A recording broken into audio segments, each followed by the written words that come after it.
Saudara-saudari, selamat berjumpa. Saat ini saya ingin mengajak Anda merenungkan adorasi sebagai saat memandang Tuhan yang dimuliakan.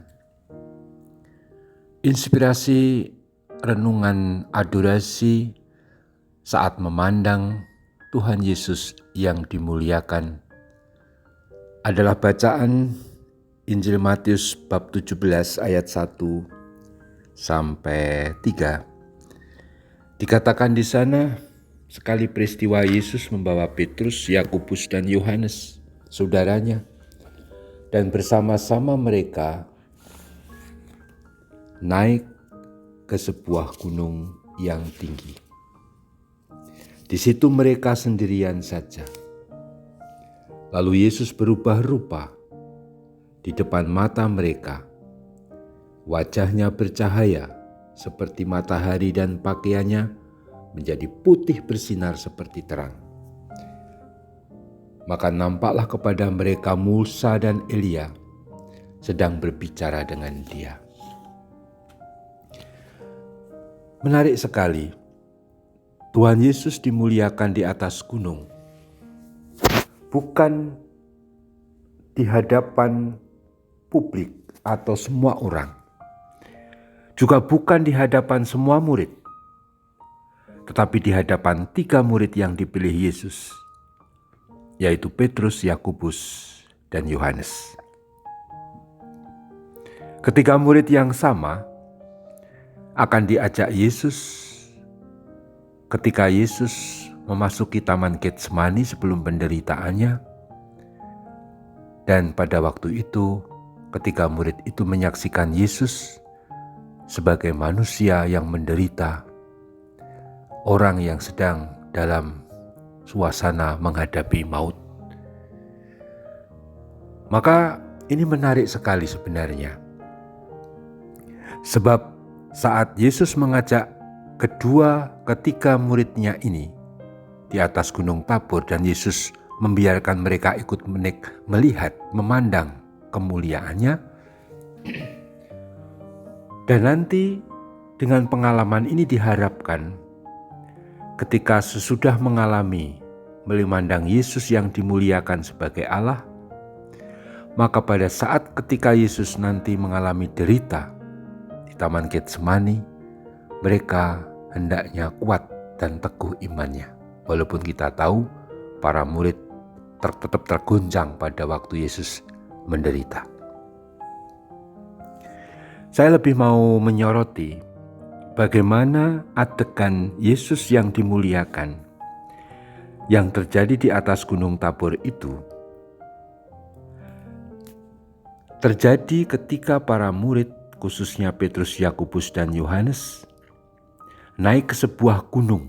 Gunung itu dalam kitab suci punya tempat khusus. Itu adalah lambang. Lambang atau tempat menunjuk tempat Allah mewahyukan dirinya. Ingat ketika Musa mendapat pewahyuan dari Allah melalui hukum atau perintah Allah, 10 perintah Allah, itu di Gunung Sinai. Yesus menyampaikan sabda bahagia juga di atas bukit, di atas gunung. Ada kewibawaan, tempat kuasa. Yesus menampakkan Dia sebagai Allah yang menjadi manusia. Nah, yang menarik bagi saya adalah bahwa mereka untuk bisa mengalami Tuhan yang dimuliakan harus sendirian bersama Tuhan, harus dekat dengan Tuhan, juga dekat secara fisik. Dan sendirian dikatakan, dan mereka sendirian saja. Bukankah saudara-saudari, adorasi itu adalah saat ketika kita juga diambil oleh Tuhan, diajak dekat dengannya, dan kita harus sendirian dalam pengertian mengambil jarak dari hidup sehari-hari, mengambil jarak dari kegiatan sehari-hari, mengambil jarak dari hal-hal yang menyenangkan mungkin. Dengan adorasi kita harus meninggalkan ya kesibukan kita, mungkin acara-acara televisi yang menarik, mungkin kita biasanya main medsos, sekarang harus kita tinggalkan semua.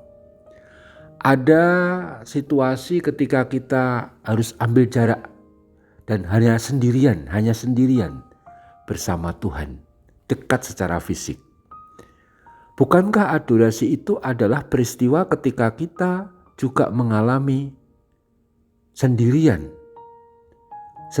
dalam arti diambil dari kegiatan sehari-hari, tapi lalu lebih menjadi dekat dengan Tuhan yang hadir dalam sakramen Maha Kudus. Kita dekat dengan Tuhan secara sakramental. Dalam sakramen Maha Kudus, Tuhan hadir sungguh-sungguh dirinya. Nah, di sanalah dalam adorasi kita memandang Tuhan yang dimuliakan. Tuhan yang menampakkan kealahannya yang mulia.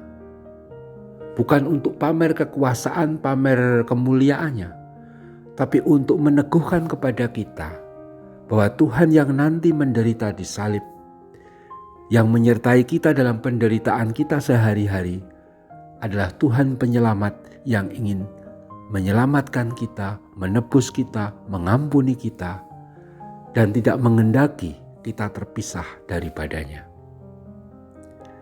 Supaya kemuliaannya yang tampak meneguhkan iman kita, meneguhkan keyakinan kita bahwa apapun yang terjadi, termasuk di masa pandemi ini, Tuhan tidak meninggalkan kita.